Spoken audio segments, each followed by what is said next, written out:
Did you know that 2/3 of data center outage incidents cost businesses over $100,000? That's why reducing the frequency of these IT and data service outages is a top priority. Having solid incident management processes in place can help resolve and minimize service downtime.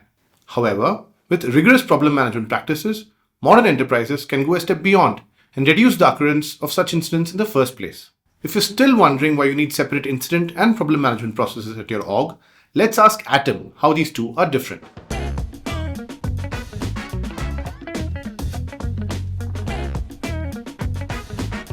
First, let's see the ITIL definition of an incident. An incident is any unplanned interruption to a service or a reduction in the quality of a service. A problem, on the other hand, is defined as the underlying cause or potential cause of one or more incidents.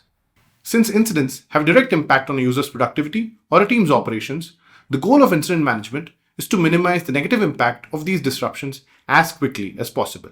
The purpose of problem management is to reduce the likelihood and impact of incidents by identifying the cause and then managing their workarounds. Let's break this down with an example.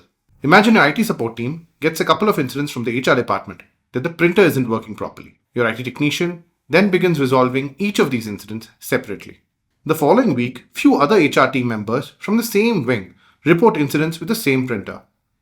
Your technician now notices that it's a recurring issue and reports it to his manager. The manager and team review the incident history and confirm the pattern of frequently jamming printers in the HR department. They open a problem ticket to identify the root cause and ask the support technician to inspect the printer and pull up maintenance records. On further troubleshooting, they determine that the printer is reaching the end of its lifespan and has to be replaced. The manager creates a plan to procure a new printer, migrate users, and update the knowledge base to prevent future incidents, which is the related change rolled out. By addressing the underlying problem, the IT team is able to provide a more reliable printing solution and avoid further service disruptions. Think of it this way: incidents usually stem from underlying problems. Now that you know how an incident is different from a problem, let's look at how these two differ in their processes. Incident management processes involve steps like logging the incidents, categorizing them by their urgency and impact, resolving the issues within the defined SLAs, escalating the incidents if necessary, and closing the incident with the detailed documentation. As you can see, speed and clear communication are key to proper incident management. Now let's see the steps involved in problem management. We start with problem identification. That may be a trend analysis of past incidents or detecting similar issues. Then comes the risk assessment to determine if the problem is of significant priority to be worked on. Root cause analysis then goes into investigating the problem and finding the actual or probable causes.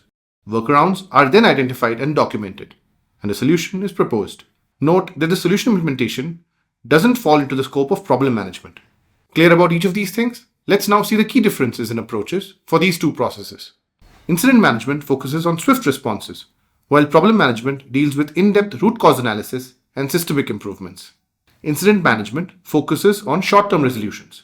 Problem management looks at the long-term stability of your IT operations. Both these practices differ in their KPIs too. Efficiency of incident management may be measured by metrics like incident response time, mean time to resolution, or first contact resolution rate. Problem management KPIs could be time to complete root cause analysis, number of incidents linked to a problem, and preventive action implementation rate. Well, there we have it. Understanding the cause and effect dynamics between incidents and problems is critical, as modern enterprises require processes for both of these to have a stable IT infra. If you're looking for a modern IT service management solution to help you implement solid incident and problem management systems, we can help. Schedule a demo with us to know more.